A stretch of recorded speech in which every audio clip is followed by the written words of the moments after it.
Dengarkan sambutan dari ketua masjid Al-Barakah kepada Pak Asep. Kami persilakan Pak. Bagian juga.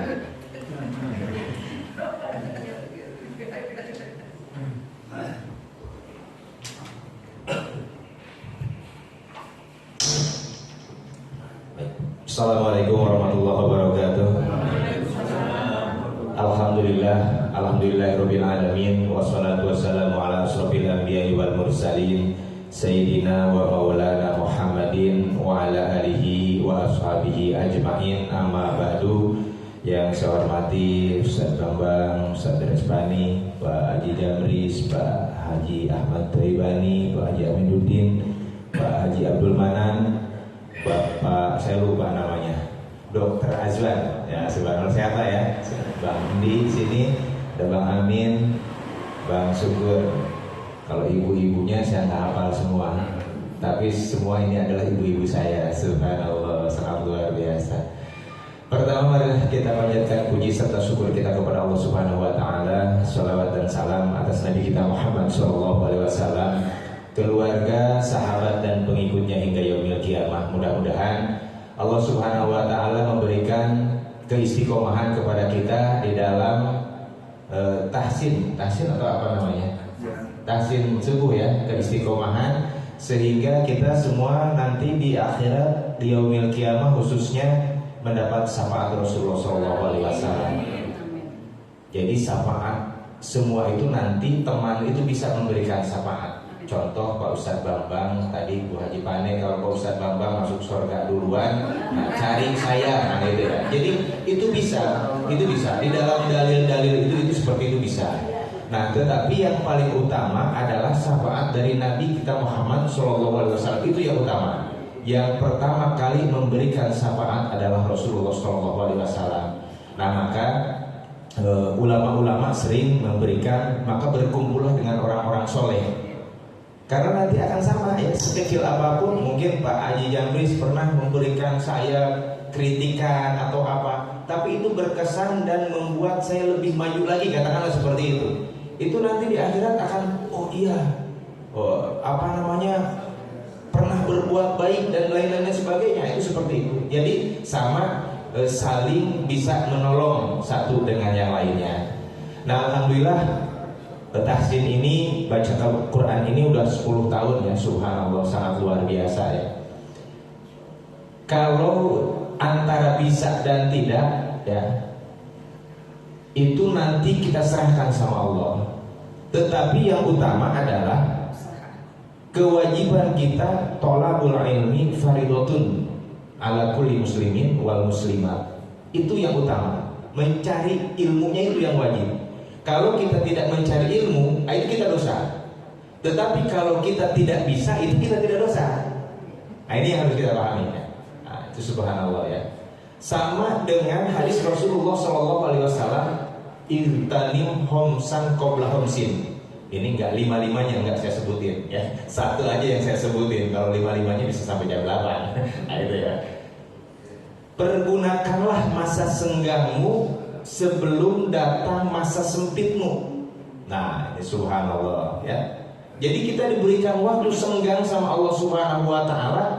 Walaupun mohon maaf, berapa persennya nih waktu senggang yang diberikan untuk menuntut ilmu, berapa persennya nih, mohon maaf ya. Dari kemarin-kemarin kan kerja tuh, sekarang udah pensiun gitu kan. Berapa persen kira-kira? 2% lebih kali ya. Kalau tadi 10 tahun, kalau kerja 20 tahun, berarti berapa tahun kan? Nah, cukup lumayan kan, mungkin antara 15-30% ya. Nah, itu seharusnya sih memang selamanya idealnya gitu, minal mahdi ila lahdi ya, itu seperti itu. Nah, tetapi kita alhamdulillah bersyukur kepada Allah, kita menyambut hidayah yang diberikan oleh Allah Subhanahu Wa Taala kepada kita 30%. Coba kita lihat ya, semalam saya nyampaikan di forum kita pengajian malam, menurut ilmu psikolog manusia itu ada 2 sifat. Yang sifat pertama itu sifat kanak-kanak, yang kedua sifat dewasa. Kalau anak-anak itu, Bapak Ibu hadirin rahimakumullah, itu cukup dengan mobil-mobilan, cukup rumah-rumahan, cukup dengan mainan. Tapi begitu orang dewasa, dia nggak cukup itu, cuma punya mobil, punya rumah, punya perusahaan, nggak cukup kalau buat orang dewasa. Apa yang akan mencukupinya? Karena dia tidak akan bahagia hanya dengan mainan. Dia akan lebih mengejar lagi kebahagiaan batin. Dia bisa berbuat baik terhadap tetangga, berbuat baik terhadap keluarga, bisa membantu sedekah, berinfak. Nah itu, jadi ada kesenangan di situ yang betul-betul menyenangkan batinnya. Itulah sifat dewasa. Seperti itu. Nah subhanallah, saya berapresiasi sama sekali ya. Tapi sayang Pak Ustadz Bambang mulu yang dipuji-puji, giliran kedua disindir, giliran kedua dipojokin mulu. Subhanallah, tapi nggak apa-apa. Itu saya sudah pahami. Jadi kalau ketua itu, ya pemimpin itu, saya memahami betul. 1000 baik, 1 salah, 1 yang dilihat. Itu seperti itu. Tetapi insya Allah mudah-mudahan dengan adanya masukan. Ini saya jujur aja, ini Pak sama Pak Haji Jamil ini saya pernah dendam, saya kesel banget ya. Ini nyerang saya melulu kan gitu kan. Nah, tetapi ketika satu titik, oh iya ya, ternyata itu membawa manfaat buat saya. Paling tidak saya bisa lebih baik lagi, kan gitu. Itu subhanallah sangat luar biasa. Itu seperti itu. Insya Allah ini saya ikhlas dari lillahi ta'ala ya, walaupun nggak tahu namanya hati, tetapi saya ungkapkan Pak Haji Jamil ini salah satu motivasi untuk saya. Walaupun dengan kritikan, nanti saya ilmunya cari tempat lain. Saya buktikan di baju ini bisa di saya. Itu seperti itu kurang lebihnya. Itu seperti itu ya. Nah subhanallah juga dari pengajian yang kita ini ya, tadi sudah 10 tahun ini saya nggak panjang-panjang ya. Setan itu Bapak Ibu hadirin rahimakumullah, ini yang harus kita hati-hati ya. Pada dasarnya hidup ini adalah alladzi khalaqal mauta wal hayata liyabluwakum ayyukum ahsanu amala. Jadi selama hidup kita, mulai kita balik, mulai kita dihitung, argometer pahala dosa kita dihitung, itu adalah ujian semuanya sampai hari wafatnya kita. Itu semua ujian. Nah jadi jangan disangka setelah kita bisa tahsin, rajin kita, itu kita terbebas dari setan. Itu justru setannya lebih senior lagi yang goda. Oh tuh lihat tuh, biarpun gua udah nenek-nenek, udah kakek-kakek ngaji, mana yang lain? Nah itu sombong, habis nanti pahalanya. Hati-hati ya. Ini subhanallah sangat luar biasa ya. Itu seperti itu. Jadi memang segala kunci di dalam ibadah itu adalah ikhlas lillahi ta'ala. Walaupun mungkin kalau kata orang ikhlas itu susah untuk diungkapkan, tetapi memang bisa saja itu diungkapkan. Seperti kita infak 10 juta, 1 juta, Pak Haji Jamil minta ditulis, apa tulis masalah ikhlas dan enggak, itu udah urusan orang. Kita tidak mengurusi orang ikhlas atau tidak, tetapi yang menjadi kewajiban kita adalah transparansi di dalam manajemen masjid, kan seperti itu. Nah itu seperti itu contohnya. Jadi itulah kuncinya ikhlas. Jadi mudah-mudahan insya Allah kita yang hadir di sini betul-betul menikmati di masa-masa sepuh ini. Saya jujur belum tentu saya bisa seperti bapak-bapak, ibu-ibu harus seperti ini. Jujur Bu, saya banyak kenalan-kenalan kita itu orang-orang yang dulu itu dekat-dekat dengan penguasa-penguasa. Itu di masa sepuhnya itu nggak punya teman Pak. Pernah sampai bayar saya untuk ngobrol, bayar 250.000 tahun ribuan lah. Karena dia suka gitu kan ngobrol. Dulu saya perbaiki AC-nya, perbaiki mesin cucinya. Kadang di sela-selanya suka ngobrol. Pernah suatu ketika saya mari, ya kenapa Pak? Saya bilang enggak, kemari aja. Ini ada yang rusak. Siap. Nyampe sono, duduk dulu. Ini gelagat-gelagatnya udah beda nih. Jadi begitu nyampe, saya disuruh duduk.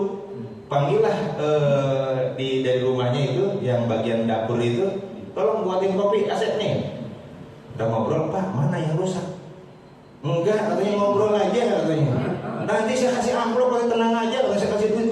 Bukan begitu, saya bilang, Pak, saya ini, mohon maaf, saya bilang, banyak yang butuh. Jadi ya kalau memang mau ngobrol ya nanti kita siapkan waktunya kan gitu kan. Enggak, saya maunya sekarang katanya. Begitu dibuka 250.000, kalau di bawah 2.000 kan udah besar Pak. Nah, sebegitunya Bapak Ibu hadirin rahimakumullah, saking pengen interaksi dengan tetangga, dengan orang lain, ya. Nah, itu seperti itu. Maka alhamdulillah Pak Haji Jamris, Pak Dokter, Pak Haji Toibani dan lain sebagainya, kita bisa interaksi, bisa berbagi, bisa senyum, subhanallah. Cuman sayang acaranya semua didominasi oleh perempuan. Ini ya mama garis keras. Masa bapak-bapaknya nggak dibagi acaranya? Saya pikir tadi bagi lah bapak-bapaknya gitu kan. Sekali-sekali, jadi mantap.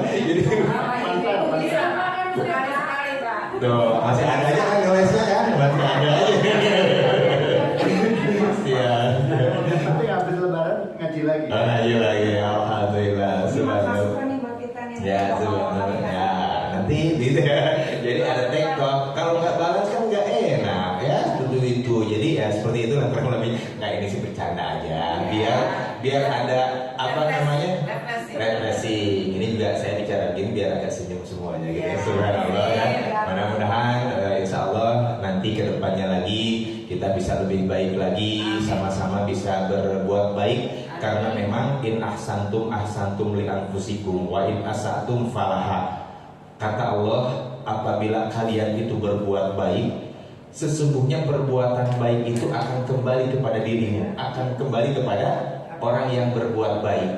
Wa in asatum, apabila orang tersebut berbuat salah, berbuat durhaka, falaha, maka dosanya pun akan kembali kepada dirinya. Itu seperti itu. Jadi pada dasarnya di dalam dunia, di dalam kehidupan kita tidak ada yang dirugikan. Famay ya'mal mithqala dzarratin khairan yara wa may ya'mal mithqala dzarratin syarran yara. Subhanallah, apresiasi. Saya sekali lagi jazakallahu khair. Saya merupakan, kalau boleh saya sedikit tambahkan, saya jujur bangga yang punya pasukan-pasukan yang istiqomah udah 10 tahun. Itu kan jadi cerita juga buat kebanggaan DKM ya. Itu benar nggak? Nah, itu seperti itu. Ya itu. Itu bangganya. Nah, itu bangga. Nah, itu pasukan yang sangat luar biasa. Ada lagi kurang lebihnya mohon maaf, mungkin betul kata yang kurang berkenan. Saya akhiri, wabillahi taufiq wal hidayah. Assalamualaikum warahmatullahi wabarakatuh.